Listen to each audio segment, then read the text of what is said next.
Okay, I'm Soap, and let's talk about opioids. So, opioids work by binding to the receptors in your brain that endorphins usually bind to. But unlike endorphins, opioids bind to the receptors for longer amounts of time and cause stronger effects. So, this includes pain relief and the release of dopamine. While those are some pretty desirable intended responses, there's a slew of unintended responses related to the inhibition of noradrenaline. So, opioids get in the way of noradrenaline, and this can lead to constipation, lowered heart rate, lowered breathing rate, and low blood pressure. That means that with too little of it, you can lose consciousness or die.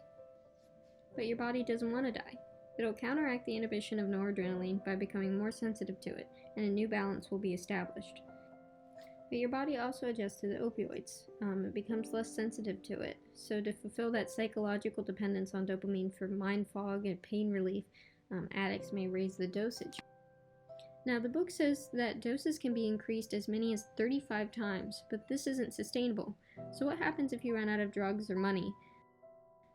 Withdrawal symptoms can include muscle aches, fever, stomach aches, and vomiting, and can last for weeks.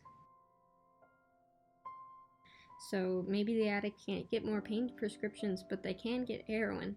After all, the book says it has become purer and cheaper over time. So if they are lucky enough to avoid heroin laced with fentanyl, the withdrawal symptoms are much better. There's runny nose, stomach cramps, loss of appetite, vomiting, diarrhea, abdominal cramps, muscle spasms, and these withdrawal symptoms can occur mere hours after the last dose wears off. Quitting is also extremely dangerous in regards to relapse.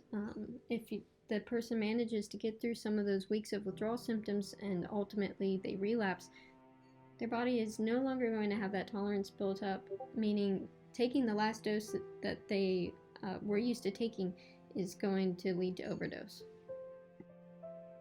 So the most clear message here is that if you're ever prescribed opioids, you should use them sparingly and keep them away from others.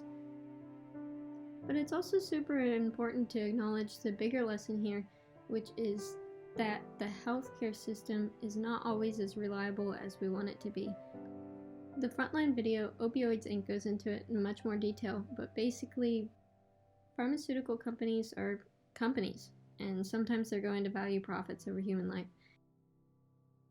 So, proceed with caution and have an epic spring break.